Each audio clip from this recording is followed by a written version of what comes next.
Yeah, g'day.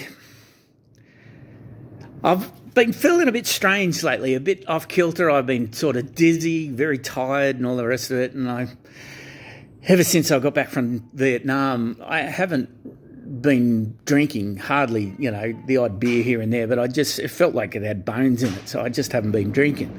And I was down Cronulla last weekend, and I thought, well, while I'm here, I should go for a swim. Every time I go for a swim, it feels as like, connecting with Mother Earth and all that sort of bullshit. I feel great every time I jump into the ocean. Some people like to go and hug a tree. Me, I like to get into the ocean. And while I was in the ocean, initially, it was a bit cold, but once I got in, it was absolutely fantastic. And I felt rejuvenated. I felt fantastic. Anyway, I got out of the water and I started stumbling around. And I thought, 1 minute I'm feeling great, then I'm stumbling all over the place like literally a drunk man. But I understand that the solar waves, the radiation that coming off the sun at the moment is actually activating our God DNA. And the God DNA is the DNA that years ago when I was at school, no one knew what it was there for. They just called it the God DNA because it was just sitting there.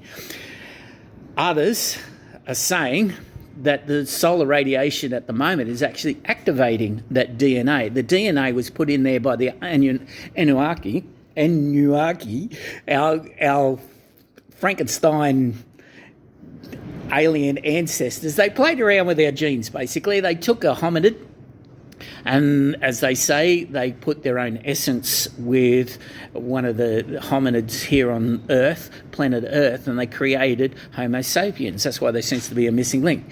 Anyway, they basically wanted to use us as a slave race.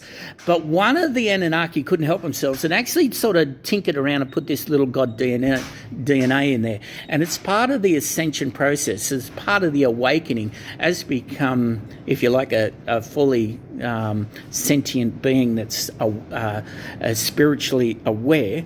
This God DNA actually gets activated, and they're saying that we've got DNA that it stops us getting awake. Well, now the awakening is happening through the solar flares, through this God DNA that they put in there. So if you're feeling a bit tired, if you're feeling a bit dizzy, don't panic. Don't panic. It's all part of becoming more spiritually aware, more like our Anunnaki ancestors. However, you'll be surprised how many people have grabbed me and sort of said, Webby, the reason why you're feeling off, you're dizzy and all the rest of it is simply you haven't been drinking. Not true.